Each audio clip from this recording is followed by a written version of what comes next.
Voting సరళ ఎలా ఉంది? ఈ సార్వత్రిక ఎన్నికల్లో గతంలో కంటే చాలా హెవీ టర్న్ అవుతుంది ఓటింగ్లో.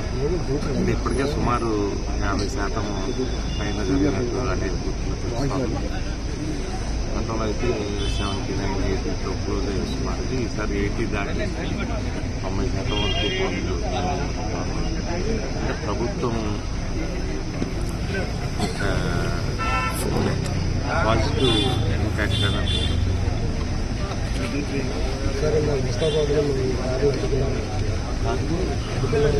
ఫోన్ పక్క పెట్టా ఏమన్నా అట్టుకోగలరా? ముస్తాఫా సంఘటన ఏది వినలేదంటే మొన్నలో గతంలో సర్పంచ్గా పోటీ చేసిన రాజుగారు అనే ఒక వ్యక్తిని వెంకట్రావు గారు ఏదో బూతులతో దూషించారంట. అట్లాగే అక్కడ ఇంకెవరో ఒక ఆయన గతంలో వైసీపీలో ఉన్నప్పుడు ఆయనతో తిరిగిన ఆయన కూడా దూషించారు. చూస్తే వాళ్ళందరూ కూడా వెంటబడ్డారు. నూనె నుంచి వాళ్ళందరూ వెంటబడి సుమారుగా ముస్తాబాద్ దగ్గర పట్టుకున్నారు. అక్కడ పోలీసులు వచ్చారు.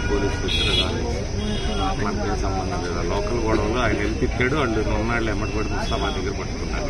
మీరే వెంకటరావు కారు అడ్డం పెట్టారని చెప్పి బయట చెప్తున్నారు. నా కారు వెనక కదా ఉంది.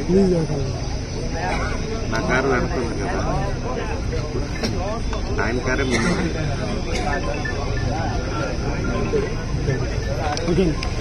Please subscribe .news.